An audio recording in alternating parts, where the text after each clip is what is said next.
All right, let's bring in CBS News legal analyst Kim Wehle. She is in Washington, D.C. So, Kim, looking ahead to the Senate trial, House Speaker Nancy Pelosi is expected to choose a group of lawmakers to take on the role of what are called impeachment managers. So explain to the audience what that really is. What is the role of an impeachment manager? An impeachment manager is someone from the House of Representatives that essentially serves as the prosecutors in the trial on behalf here of the Democrats to basically make the case for impeaching President Trump for abuse of office, number one, the first article, and obstruction of Congress, the second article. For Bill Clinton, there were 13.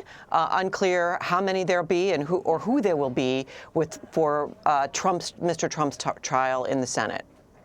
So the Republican leaders have already said that they want a quick trial. They don't want any additional witnesses that I guess we haven't heard from already. How does this decision affect what could ultimately be the final say in the impeachment proceedings? Well, as we heard from Nancy, there's sort of two ways this trial could go. It could be essentially what we've seen in the House, lots of speeches from members of Congress, basically closing arguments, rehashing what we've heard already, or we could hear new evidence on both sides. The evidence on behalf of the Democrats could be some of the people that they've asked the Senate Majority Leader to call. That is, people from the Office of Management and Budget that have expertise and firsthand knowledge on why the money was withheld, including Mick Mulvaney, who publicly stated that there was a quid pro quo. And on the Republican side, perhaps they could try to develop the counter narrative that so far has been completely debunked as a factual matter. That is that the Ukrainians interfered in the election, or the Ukrainians were problematic, and in that regard, maybe try to call the whistleblower, try to call Hunter Biden, etc. I think that it would be good, and I've said this all along, for the American public to hear from more witnesses who can tell us exactly what Mr. Trump, from him directly, what he thought. We do have direct evidence from Trump, but we're hearing there's not enough, so let's bring on more. But it's unclear if that will happen politically in the Senate. So let me ask you about this, Kim. The Senate Majority Leader, Mitch McConnell, and Senator Lindsey Graham have already said, essentially, that they've made up their minds. That's what Lindsey Graham said. Senator McConnell is essentially saying that he's not going to be impartial. Just correct me if I'm wrong. Do they not take an oath before the trial starts? And what does the oath consist of? Yeah, they take an oath to be impartial and to uphold the Constitution. I'm ad-libbing, and they took that when they actually were sworn into office for the United States Congress. And what we're seeing in this moment, which I think is probably even different from the Clinton process, which I worked on as an associate independent counsel for Ken Starr, is essentially the Republicans in Congress aligning with the party, aligning with the president, and not with their oath as an independent branch of government to oversee the Congress. We saw oversee the presidency. We saw yesterday, I think, two narratives, one on the Democrat side saying this is about the Constitution, and one on the Republican side saying this is about Trump personally, and sort of picking apart some details that would basically support him personally. And in this moment, I really do believe, as a constitutional scholar, at issue is the scope of the power of the presidency itself.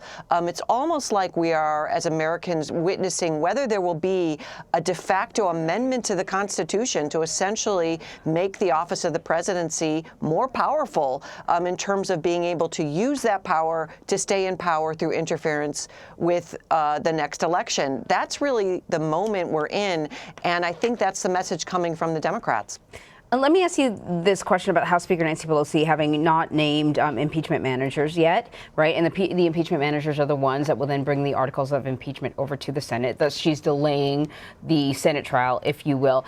You're sort of our legal expert. Is she under any legal obligation to forward the articles of impeachment to the Senate? I mean, is there a legal obligation for the president to have an opportunity to defend himself at a trial? It doesn't say that in the United States Constitution. It does say that the Senate has a sole power to try the process, to try the president. There are rules in place for the Senate that have been around since Andrew Jackson. They've been amended for the other presidents, for Bill Clinton, for example. And under the rules, once the House managers are announced to the Senate, then the Senate can accept the articles of impeachment. Then the Sergeant at Arms basically presents the articles to the Senate, and then the Senate must start the trial at 1 p.m. the next day, and that trial continues every day except for Sundays until it concludes.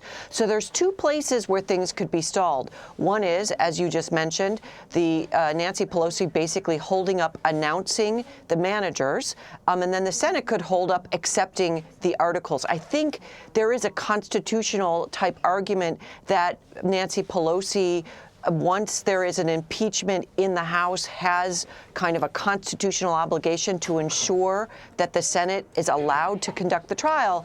But like all things constitutional that we've been talking about, that really comes down to some kind of consequence for not actually allowing it to happen. If Nancy Pelosi doesn't hand it off to the Senate, then it would be more of a political consequence than a legal consequence, as we've seen with, for example, Mr. Trump not bypassing Congress's appropriation power, for example, or bypassing the Emoluments Clause.